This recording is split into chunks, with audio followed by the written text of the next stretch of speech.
ಈ ದುರ್ದೈವ ಒದಗಿ ಬಂದದ್ದು ಏತಕ್ಕೆ ಎಂದು ತಾಯಿಯನ್ನ ಕೇಳುತ್ತಾನೆ.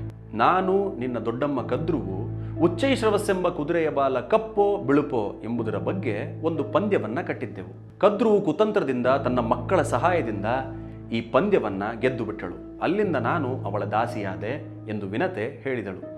ಇದಾದ ನಂತರ ಗರುಡನು ಸರ್ಪಗಳ ಬಳಿ ಹೋಗಿ, ನನ್ನ ತಾಯಿಯನ್ನ ದಾಸ್ಯದಿಂದ ಮುಕ್ತನನ್ನಾಗಿ ಮಾಡಬೇಕಾದರೆ ನಾನೇನು ಮಾಡಬೇಕು ಎಂದು ಕೇಳಿದಾಗ ಸರ್ಪಗಳು ತಮ್ಮ ತಮ್ಮಲ್ಲೇ ಮಾತನಾಡಿಕೊಂಡು ಒಂದು ನಿರ್ಧಾರಕ್ಕೆ ಬಂದು ಗರುಡನ ಬಳಿಗೆ ಬಂದು, ನಮಗೆ ಅಮೃತವನ್ನ ತಂದುಕೊಟ್ಟರೆ ನಿಮ್ಮ ತಾಯಿಯನ್ನ ದಾಸ್ಯದಿಂದ ಮುಕ್ತಳನ್ನಾಗಿ ಮಾಡುತ್ತೇವೆ ಎಂದು ಹೇಳಿದವು. ಈ ವಿಷಯವನ್ನ ಕದ್ರುವಿಗೂ ತಿಳಿಸಿದವು.